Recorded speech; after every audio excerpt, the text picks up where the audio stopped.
Hello friends. आज का अपना टॉपिक है टिश्यू। चलो आज जानते हैं टिश्यूज़ क्या होते हैं अपनी बॉडी के अंदर। स्टार्ट करते हैं टिश्यूज़ की डेफिनेशन से।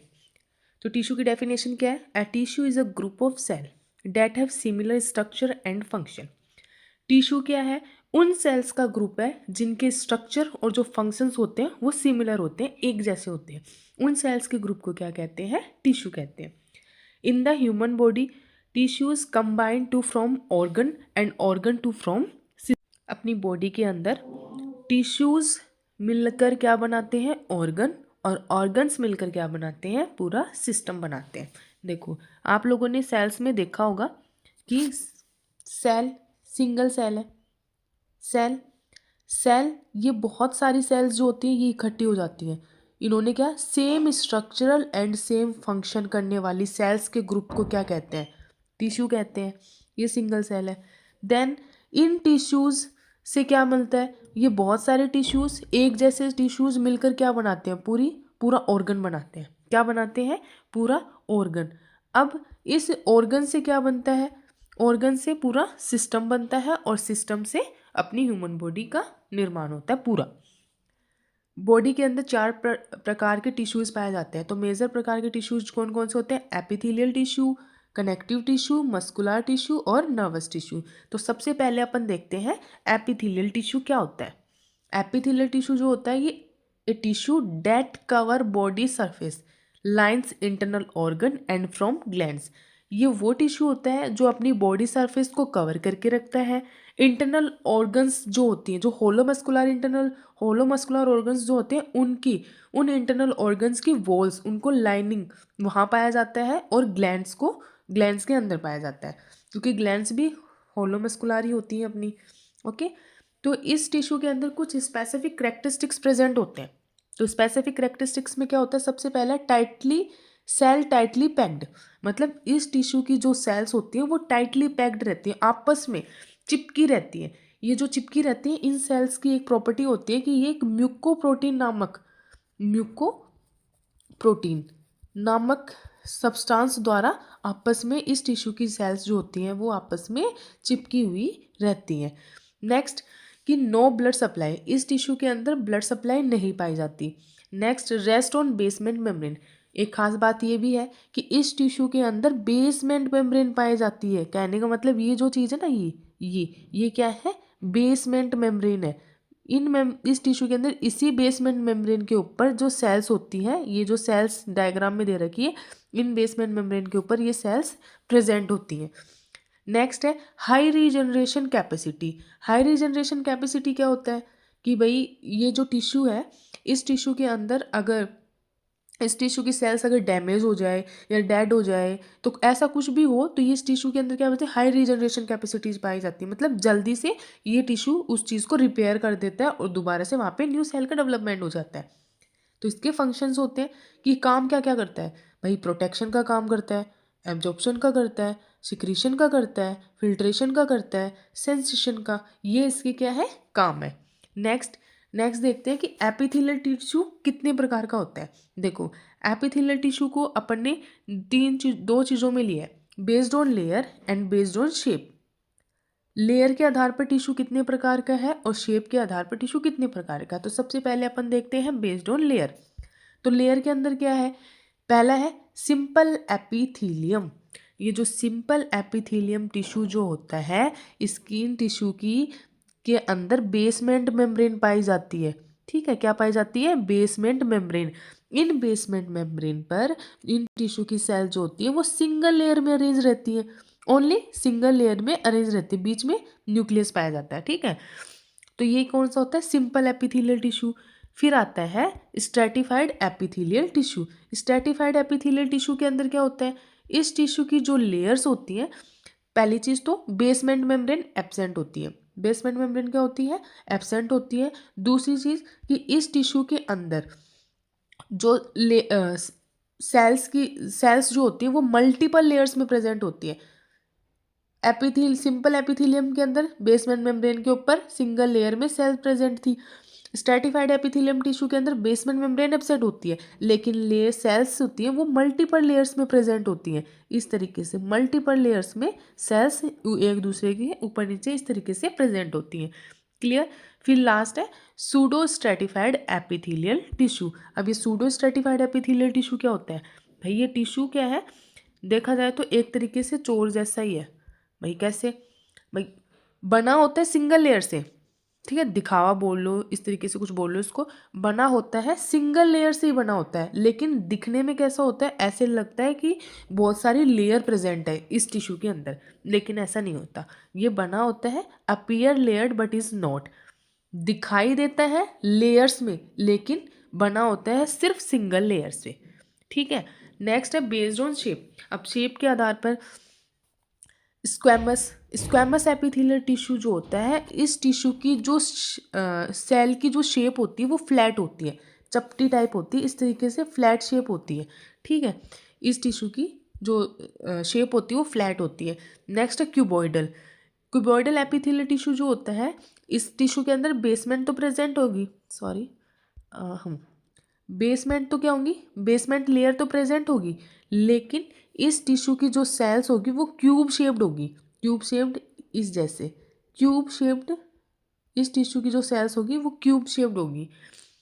क्लियर। नेक्स्ट है कोलुमनार। अब जैसे क्यूबॉइडल एपिथेलियल टिश्यू था वैसे ही कोलुमनार एपिथेलियल टिश्यू है, बस फर्क क्या है, क्यूबॉइडल एपिथेलियल टिश्यू के अंदर सेल्स जो होगी वो होगी क्यूब शेप, और कोलुमनार एपिथेलियल टिश्यू की जो सेल्स होगी वो कॉलम लाइक होगी। कॉलम्स होते हैं ना भाई, लंबी, टॉल एंड कॉलम लाइक। जैसे ये बेसमेंट मेम्ब्रेन है, इनके ऊपर लंबी है, टॉल है एंड कॉलम, कॉलम्स में ये सेल्स क्या होती है, प्रेजेंट होती है। दूसरी एक स्पेसिफिक ये चीज़ होती है इसके अंदर कि इन टिश्यू के सेल्स के बीच में जो होता है वो ओवल शेप न्यूक्लियस पाया जाता है। कौन सी सेल्स में? कॉलुमनार एपिथेलियल टिश्यू की जो सेल्स होती हैं उनके बीच में ओवल शेप न्यूक्लियर पाया जाता है। क्लियर। दूसरी चीज नेक्स्ट देखते हैं, दूसरी चीज में ये था अपना एपिथेलियल टिश्यू जो कंप्लीट हो गया है। अभी है अपना कनेक्टिव टिश्यू। कनेक्टिव टिश्यू क्या होता है? Tissue that supports bind and protect body organ. वो टिश्यू जो सपोर्ट प्रोवाइड करता है, टिश्यू की सेल्स जो होती है उनको बाइंड करके रखता है और बॉडी ऑर्गन को प्रोटेक्ट करता है, वो कौन सा टिश्यू होता है? Connective tissue. दूसरी मेन चीज़ ये है कि कनेक्टिव टिश्यू जो होता है ना, ये अपनी बॉडी में सबसे ज़्यादा अमाउंट में पाया जाता है। अबंडेंट अमाउंट में कनेक्टिव टिश्यू अपनी बॉडी के अंदर पाया जाता है। ठीक है। तो इसके भी कुछ करेक्टरिस्टिक्स होते हैं कि पहला है कि वाइडली शेप्ड सेल्स। इस टिश्यू की जो शेप होती है वो वाइड होती है, ऐसे चौड़ी। ठीक है। इस टिश्यू की शेप जो होती है वो वाइडली शेप सेल होती है। नेक्स्ट है high rich blood supply. Rich blood supply, sorry. तो रिच ब्लड सप्लाई के अंदर क्या होता है कि इस टिश्यू के अंदर ज़्यादा अमाउंट में ब्लड सप्लाई मिलता है, एक्सेप्ट कार्टिलेज। कार्टिलेज को छोड़ दीजिए, कार्टिलेज को छोड़कर ये जो इस टिश्यू के अंदर और सभी जगह ब्लड सप्लाई ज़्यादा अमाउंट में मिलती है। नेक्स्ट है प्रेजेंस ऑफ मैट्रिक्स। इस टिश्यू के अंदर मैट्रिक्स प्रेजेंट होता है। मैट्रिक्स क्या होता है? एक सॉलिड लिक्विड सब्सटेंस होता है, थोड़ा चिपचिपा सा भी होता है लेकिन गाढ़ा सब्सटेंस होता है। ठीक है। ये क्या करता है, ये जो मैट्रिक्स होता है ये कनेक्टिव टिश्यू की सेल्स को जो है चिपका के रखता है। ये जो दो सेल है, इन सेल के इनको चिपका के आपस में चिपका के रखता है कौन? मैट्रिक्स। ये काम करता है। नेक्स्ट है कनेक्टिव टिश्यू क्या काम करता है? कनेक्टिव टिश्यू करता है सपोर्ट बाइंडिंग स्ट्रक्चर बांध के रखता है, सेल्स को सपोर्ट प्रोवाइड करता है, प्रोटेक्ट करता है, ट्रांसपोर्ट का काम करता है, ब्लड को ट्रांसपोर्ट करता है कनेक्टिव टिश्यूज के अंदर सेल्स को, और स्टोर क्या करके रखता है? कनेक्टिव टिश्यू फैट को स्टोर करके रखता है। सबसे ज़्यादा किसको स्टोर करके रखता है? फैट को। चलो आगे इसके टाइप्स देखते हैं। टाइप्स ऑफ कनेक्टिव टिश्यू, इसके अंदर क्या होता है? कनेक्टिव टिश्यू के प्रकार है। पहला है loose connective tissue. Loose connective tissue के भी तीन चीज़ें हैं, तीन प्रकार हैं, areolar tissue, adipose tissue, reticular tissue. तो सबसे पहले अपन देखते हैं एल्यूलर टिश्यू। एल्यूलर टिश्यू क्या होता है? देखो इसके ये टिश्यू जो होता है, ये टिश्यू क्या होता है? Packing material. ये टिश्यू क्या होता है? पैकिंग मटीरियल पाया जाता है। इस टिश्यू के अंदर क्या पाया जाता है? Packing material. कैसे? जैसे कि आप, चलो इसके लिए मैं आपको एग्जांपल देती हूँ। जैसे अपने घर में एक ग्लास का कोई सामान है जिसको अपन को रखना है पैक करके, लेकिन कैसे पैक करके रखेंगे जिससे वो टूटे फूटे नहीं। तो अपन क्या करते हैं, उस बॉक्स के अंदर कोई मोटे कपड़े डाल देते हैं या फिर कुछ रैपर्स डाल देते हैं, है ना, ताकि डायरेक्ट प्रेशर उस आइटम के ऊपर ना लगे, जिस वजह से वो आइटम प्रोटेक्ट हो जाता है। तो वैसे ही ये एलुलार टिश्यू होता है, इसके अंदर पैकिंग मटेरियल पाया जाता है। जैसे जैसे कोई भी जहाँ भी खाली जगह भरनी हो, मतलब टिश्यूज़ है, अगर कुछ डैमेज हो गया फिर कुछ खाली जगह रह गई, तो अगर जहाँ भी खाली जगह भरनी हो वहाँ पे ये टिश्यू मिलता है। ये क्या करता है, उस टिश्यू को, उस जगह को आकर के, उस खाली जगह को आकर के भर देता है। ठीक है, और ये टिश्यू जैसे अपनी स्किन के नीचे पाया जाएगा, ऑर्गन्स के बीच पाया जाएगा, उन खाली जगह को भरने का काम करता है कौन सा टिश्यू, एल्यूलर कनेक्टिव टिश्यू। नेक्स्ट है एडिपोज टिश्यू। अब एडिपोज टिश्यू क्या होता है, देखो एडिपोज टिश्यू वो होता है जो टिश्यू फैट को स्टोर करके रखता है। अपन ने पहले भी देखा है कनेक्टिव टिश्यू फैट स्टोरेज का काम कर रहा है, तो कौन सा टाइप, कनेक्टिव टिश्यू का एडिपोज टिश्यू जो होता है ये क्या करता है, फैट स्टोरेज का काम करता है। ये क्या करेगा, फैट को स्टोर करके रखेगा अपने अंदर। नेक्स्ट है रेटिकुलर टिश्यू। अब रेटिकुलर टिश्यू क्या होता है, ये जो रेटिकुलर टिश्यू होता है ये ऑर्गन को सपोर्ट प्रोवाइड करवाता है। रेटिकुलर टिश्यू क्या करेगा, ऑर्गन्स को सपोर्ट प्रोवाइड करेगा। कैसे, ऑर्गन की जो शेप है, उसकी जो स्ट्रक्चर है, उसको मेंटेन करने में हेल्प करता है। कौन सा टिश्यू, रेटिकुलर टिश्यू, किसी भी ऑर्गन की शेप और स्ट्रक्चर को मेंटेन बनाए रखता है। जैसे एग्जांपल दे दिया अपन ने, लिम्फ स्प्लीन है, लिम्फ नोड है, ये अपन ने इसके एग्जांपल दे दिए। नेक्स्ट टिश्यू है डेंस कनेक्टिव टिश्यू। अब डेंस कनेक्टिव टिश्यू क्या होता है, ये भी 3 प्रकार का है, 3 टाइप्स होते हैं इसके भी, डेंस रेगुलर, डेंस इरेगुलर और इलास्टिक टिश्यू। अब डेंस रेगुलर क्या होता है, डेंस रेगुलर कनेक्टिव टिश्यू जो होता है ये fibrous connective tissue, sorry, dense regular जो टिश्यू होता है ये स्ट्रॉन्ग फाइब्रस कनेक्टिव टिश्यू की सेल्स से मिलकर बना होता है।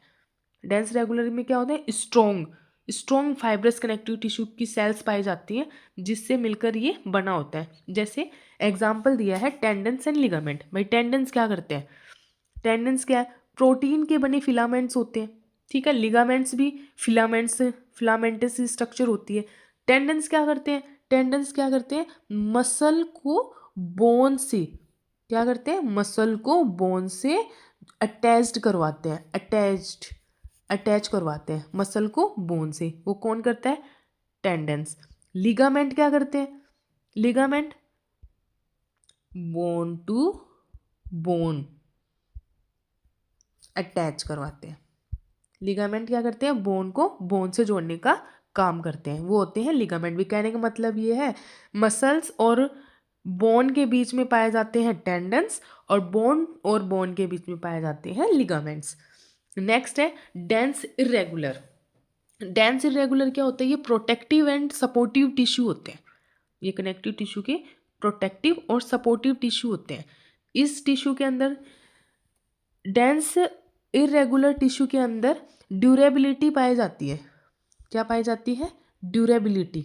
ड्यूरेबिलिटी क्या होती है, ड्यूरेबिलिटी होती है सहनशीलता। क्या होती है, सहनशीलता। कहने का मतलब ये है कि अगर ये जहाँ बॉडी के अंदर जहाँ ये टिश्यू पाया जाता है ना, उस जगह को अपन कितना ही स्ट्रेच कर ले, कितना ही पकड़ के खींच लें, ऐसे वैसे कर ले, लेकिन इस टिश्यू में वो टियर नहीं पाया जाता। मतलब जितना भी खींचेंगे, स्ट्रेच करेंगे, तो इस टिश्यू के अंदर टियर प्रेजेंट नहीं होता। मतलब टिश्यूज़ की जो सेल्स है वो डैमेज नहीं होगी, वो कैपेसिटी पाई जाती है, सहनशीलता पाई जाती है, वापस वो चीज़ें अपनी जगह अपने आप आ जाती हैं। ठीक है, नेक्स्ट है इलास्टिक टिश्यू। अब इलास्टिक टिश्यू क्या है, देखो इलास्टिक टिश्यू जो होता है वो सॉफ्ट होता है और फ्लेक्सिबल होता है। कैसा होता है, सॉफ्ट होगा और फ्लेक्सिबल होगा। सॉफ्ट एंड फ्लेक्सिबल, ठीक है, सॉफ्ट होगा और फ्लेक्सिबल होगा। क्यों, ये टिश्यू जो है ये कैसा होता है, सॉफ्ट होता है और फ्लेक्सिबल होता है। इस वजह से ये टिश्यू कहाँ कहाँ पाया जाएगा अपनी बॉडी के अंदर, ब्लड वेसल्स में प्रेजेंट होगा और होलो मस्कुलर ऑर्गन्स में भी प्रेजेंट होता है। ब्लड वेसल्स जैसे एग्जांपल मैंने दिया है यहाँ पे आर्टरी का, तो यहाँ पे प्रेजेंट होगा, क्योंकि अपनी जो ब्लड वेसल्स होती हैं वो देखा जाए तो वो लचीली ही होती हैं, सॉफ्ट भी होती हैं और थोड़ी सी लचीली भी होती है, फ्लेक्सिबल, थोड़ी सी लचीली भी होती है, तो वहाँ पे ये टिश्यू पाया जाता है। नेक्स्ट है अपना टाइप, दूसरे टाइप्स है इसके कार्टिलेज। अब कार्टिलेज क्या होते हैं भाई? कार्टिलेज 3 प्रकार के होते हैं, हाइलिन कार्टिलेज, इलास्टिक कार्टिलेज और फिब्रो कार्टिलेज। देखो सबसे पहले देखते हैं अपन हाइलिन कार्टिलेज। हाइलिन कार्टिलेज ये भी क्या होता है, सॉफ्ट और स्लाइटली फ्लेक्सिबल होता है। ये कार्टिलेज कैसा होता है, सॉफ्ट होता है लेकिन स्लाइटली फ्लेक्सिबल होता है। तो कहाँ पाया जाता है अपनी बॉडी के अंदर? ये नोज, ट्रैकिया, यहाँ पे ये अपनी बॉडी में पाया जाता है। नेक्स्ट है इलास्टिक कार्टिलेज। इलास्टिक कार्टिलेज जो होता है ये भी सॉफ्ट होता है और फ्लेक्सिबल होता है, लेकिन इस इलास्टिक कार्टिलेज के अंदर, इस इलास्टिक कार्टिलेज के अंदर क्या पाया जाता है? इलास्टिसिटी का गुण पाया जाता है। क्या पाया जाता है? इलास्टिसिटी, इलास्टिसिटी का गुण पाया जाता है, मतलब बहुत ज़्यादा इलास्टिसिटी पाई जाती है, बहुत ज़्यादा लचीला होता है ये, ठीक है। तो ये कहाँ पाया जाता है? ये ईयर अपना जो ईयर पिन है ना, उसके अंदर पाया जाता है ये वाला टिश्यू। तो वहाँ पे ईयर पिन्ना को आप कितना भी मोड़ लो, कितना भी इधर उधर घुमा लो, कर लो, लेकिन अगर उसको जैसे ही आप छोड़ दोगे वो अपनी जगह वापस वैसा का वैसा उसी शेप में आ जाता है, ठीक है। नेक्स्ट है बोन, सॉरी बच गया, फाइब्रो कार्टिलेज बच गया। फाइब्रो कार्टिलेज क्या होता है? फाइब्रो कार्टिलेज थोड़ा सा हार्ड होता है, मतलब सॉलिड मैट्रिक्स का बना होता है। मैट्रिक्स अपन ने क्या पढ़ा था? एक लिक्विड सब्सटेंस है, सॉलिड लिक्विड सब्सटेंस है, थोड़ा सा गाढ़ा चिपचिपा सा, ठीक है। तो ये जो फाइब्रो कार्टिलेज है ये मैट्रिक्स का ही बना होता है, लेकिन थोड़ा सा हार्ड होता है। और ये कार्टिलेज कहाँ पाया जाता है? ये जैसे अपनी वर्टिब्रा, जैसे ये अपनी वर्टिब्रा है, अपन वर्टिब्रल कॉलम होती है ना, वर्टिब्रा, ये जैसे वर्टिब्रा है, ठीक है, ये वर्टिब्रा है, इनके बीच में इंटरवर्टिब्रल डिस्क, इनके बीच में फाइब्रोकार्टिलेज प्रेजेंट होता है, जो अपन की अपनी वर्टिब्रा को स्लाइटली मूवमेंट प्रोवाइड करवाता है, ठीक है। नेक्स्ट टाइप है बोन। अब बोन कनेक्टिव टिश्यू भी होता है। तो बोन कनेक्टिव टिश्यू क्या होता है? ये जो कनेक्टिव टिश्यू होता है ये बॉडी का हार्डेस्ट कनेक्टिव टिश्यू होता है। कहने का मतलब ये है कि अपनी हड्डी में जो अपनी बॉडी में जो हड्डियां बनी है ना, वो किनसे बनी है? कनेक्टिव टिश्यूज़ की बनी होती है, लेकिन वो टिश्यू कैसा है? हार्ड कनेक्टिव टिश्यू है, हार्डेस्ट कनेक्टिव टिश्यू है, जो अपनी जो क्या काम कर रहा है? Provide structure and protection. जो बॉडी के अंदर जो बोन है उनको स्ट्रक्चर और प्रोटेक्शन का काम कर रहा है, स्ट्रक्चर प्रोवाइड करवा रहा है और प्रोटेक्शन दे रहा है, ठीक है। देखो बोन कनेक्टिव टिश्यू जो होता है इसके अंदर तीन प्रकार की सेल्स होती हैं, वो काम करती हैं। एक तो होती है ओस्टियोब्लास्ट, ओस्टियोब्लास्ट, सेकंड है ओस्टियोसाइट्स, ये सेल्स पाई जाती हैं बोन कनेक्टिव बोन फॉर्मेशन के लिए, और लास्ट होती है ओस्टियोक्लास्ट। ये सेल्स जो होती हैं ये अपनी बॉडी के अंदर बोन फॉर्मेशन में हेल्पफुल होती हैं, ठीक है। नेक्स्ट है फ्लूइड कनेक्टिव टिश्यू। अपनी बॉडी के अंदर कितने फ्लूइड पाए जाते हैं? बेसिकली तो 2 ही प्रकार के फ्लूइड पाए जाते हैं, एक तो ब्लड और दूसरा लिम्फ। और ये दोनों फ्लूइड्स क्या करते हैं? अपनी बॉडी में फ्लो होते रहते हैं, घूमते रहते हैं। ब्लड किसके थ्रू फ्लो होता है? ब्लड वेसल्स के थ्रू, ठीक है, ब्लड वेसल्स के थ्रू। और लिम्फ, लिम्फ वेसल्स के थ्रू अपनी बॉडी में फ्लो करता है, ठीक है। ब्लड के अंदर, ब्लड किन किन चीज़ों से मिलकर बना है? ब्लड के अंदर प्लाज्मा पाया जाता है, आरबीसी पाई जाती है, डब्ल्यूबीसी पाई जाती है, प्लेटलेट्स पाई जाती है। ये सारी चीज़ें किस में पाई जाती है? ब्लड के अंदर पाई जाती है। नेक्स्ट है अपना लिम्फ। लिम्फ क्या होता है? लिम्फ भी ब्लड वेसल्स के जैसे ही लिम्फ वेसल्स भी प्रेजेंट होती है जिनके अंदर लिम्फ फ्लो करता है। लिम्फ जो होता है ये फ्लूइड होता है। ये फ्लूइड कैसा होता है? ये अपनी इम्यूनिटी के लिए हेल्पफुल होता है, हेल्प्स इम्यूनिटी, अपनी इम्यूनिटी बनाने में हेल्प करता है और फ्लूइड बैलेंस को मेंटेन करके रखता है। और ये क्या करता है? ये जो माइक्रोब्स होते हैं, पैरासाइट्स होते हैं, उनको डिस्ट्रॉय करने का काम भी करता है लिम्फ, ठीक है। नेक्स्ट है फिर मसल्स टिश्यू। अब मसल्स टिश्यू क्या होते हैं? ये भी एक कनेक्टिव टिश्यू का ही प्रकार है। मसल्स क्या होती हैं? मसल्स अपनी बॉडी में मूवमेंट प्रोवाइड करवाती है, बॉडी पार्ट्स को क्या करती है? मूवमेंट प्रोवाइड करवाती है। तो मसल्स भी 3 प्रकार की है, स्केलेटन मसल, स्मूथ मसल्स और कार्डियक मसल्स। अब देखते हैं स्केलेटन मसल्स कौन सी होती हैं। स्केलेटन मसल्स कौन सी होती हैं? स्केलेटन मसल्स वो मसल्स जो अपन अपनी इच्छा से कर सकते हैं, जो मूवमेंट अपन अपनी इच्छा से कर सकते हैं। जैसे वॉलेंट्री, एक चीज़ क्या होती है, वॉलेंट्री मसल्स होती हैं। मतलब अगर अपन अपने हाथ को मूव करवा रहे हैं, अपन चल रहे हैं, अपन हाथ को मूवमेंट करवा रहे हैं, फॉरवर्ड बैकवर्ड, जिस अबडक्शन एडक्शन, ये सारे क्या है, मूवमेंट्स है। ये सारे मूवमेंट अपन अपनी इच्छा से कर पा रहे हैं, तो वो कौन सी मसल्स की वजह से? स्केलेटन मसल्स की वजह से। दूसरी बात, ये मसल्स क्या होती हैं? स्ट्रेट मसल्स होती हैं। स्ट्रेट दिख रहा है, स्ट्रेट मसल्स, इस तरीके से स्ट्रेट मसल्स होती हैं। दूसरी चीज़, ये मसल्स जो होती हैं ये किस में पाई जाती है? ब्रांचेस, इस तरीके से पाई जाती हैं। ठीक है, नेक्स्ट है स्मूथ मसल्स। स्मूथ मसल्स क्या होती हैं? स्मूथ मसल्स वो मसल्स होती हैं सॉरी, जो इनवॉलेंट्री होती है। कहने का मतलब अपनी बॉडी के अंदर ऐसे बहुत से मूवमेंट होते हैं जो अपन अपने इच्छा से नहीं कर पाते, जो बॉडी अपने इच्छा से करती है। तो वो मसल्स कौन सी होती है? Involuntary muscles. और ये इनवॉलेंट्री मसल्स कैसी होती है? नॉन स्ट्रेटेड होती है, लाइक दिस। ठीक है, एकदम स्ट्रेट नहीं होती, ये नॉन स्ट्रेटेड होती है, इस तरीके से कैसे भी हो सकती है। ठीक है, और कहाँ पाई जाती है? स्टमक, इंटेस्टाइन, ब्लड वेसल्स, ये ऐसी जगह पाई जाती है जो अपन वहाँ पे अपना कोई इच्छा से काम नहीं कर सकते। ठीक है, लास्ट है कार्डियक मसल्स। अब कार्डियक मसल्स जो होती है ये भी इनवॉलेंट्री होती है। कार्डियक मसल्स स्पेशली हार्ट के अंदर ही पाई जाएंगी। कार्डियक मसल्स स्पेशली हार्ट के अंदर ही पाई जाती हैं। दूसरी चीज़, ये स्ट्रेट विद इंटरसिलेटेड डिस्क जैसी स्ट्रक्चर होती है, लाइक दिस। स्ट्रेट भी होती है लेकिन इंटरसिलर एक दूसरे के अंदर इस तरीके से। ठीक है, ऐसी मसल्स भी होती हैं। ठीक है, नेक्स्ट, कार्डियक मसल्स कहाँ पाई जाएंगी? कार्डियक हर्ट में ही पाई जाएगी। और दूसरी चीज़, ये इनवॉलेंट्री होती है। क्लियर? आगे बढ़ते हैं। लास्ट है इस टॉपिक में नर्वस टिश्यू। अब नर्वस टिश्यू क्या होते हैं? नर्वस टिश्यू जो होते हैं वो क्या करते हैं? Coordination and control of body activities, coordination करते हैं और बॉडी एक्टिविटीज़ को कंट्रोल करते हैं। कौन? Nervous tissue. कंपोनेंट की अगर अपन बात करें तो इसमें क्या क्या होते हैं? न्यूरॉन्स पाए जाते हैं, डेंड्राइट्स पाई जाती है, एक्सोन पाए जाते हैं और न्यूरोगिलिया। ठीक है, चलो मैं डायग्राम बनाती हूँ एक। ये क्या है? ये किसका डायग्राम बना रही हूँ मैं?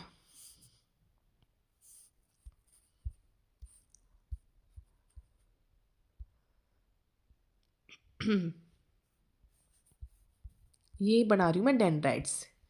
ठीक है, ये क्या है? ये है न्यूरॉन। ये न्यूरॉन का डायग्राम है। और न्यूरॉन जो होता है अपनी नर्वस सिस्टम के अंदर बॉडी का फंक्शनल यूनिट होती है, ये ही सारा काम करवाता है। ठीक है, बॉडी के अंदर सिग्नल को आगे की साइड भेजना, वापस लेके आना। फिर है डेंड्राइट। ये जो चीज़ है, ये क्या होती है? डेंड्राइट्स होती है, जो जड़ों की जैसे फैली रहती है। ये क्या करती हैं? सिग्नल्स को रिसीव करती हैं। रिसीव करने के बाद में ये एक्सोन को सिग्नल फॉरवर्ड कर देती है। किसको? एक्सोन को। ये जो चीज़ है इसको मैंने क्या, ये क्या है? ये है एक्सोन। इसको सिग्नल फॉरवर्ड कर देती है। फिर एक्सोन से ये टर्मिनल ब्रांचेस के थ्रू टर्मिनल बटन्स तक सिग्नल मैसेज पहुंचता है और ऐसे ये काम चलता रहता है। न्यूरोगिलिया क्या है? न्यूरोगिलिया जो है ये नर्वस टिश्यूज़ की सपोर्टिंग सेल्स होती हैं। न्यूरोगिलिया क्या है? नर्वस टिश्यूज़ की सपोर्टिंग सेल्स होती हैं। ठीक है, इनको काम करवाने में हेल्प करती हैं। लास्ट, कहाँ प्रेजेंट होते हैं नर्वस टिश्यू? नर्वस टिश्यू अपने कहाँ प्रेजेंट होते हैं? अपने ब्रेन में, स्पाइनल कॉर्ड में और नर्व्स में। वहीं ये कहाँ प्रेजेंट होते हैं? Brain, spinal cord and nerves, यहाँ पे नर्वस टिश्यू प्रेजेंट होते हैं। ठीक है, तो आज का वीडियो अपना यहीं ख़त्म होता है। आई होप आप लोगों को समझ आया हो। Thank you so much and please subscribe my channel. Thank you.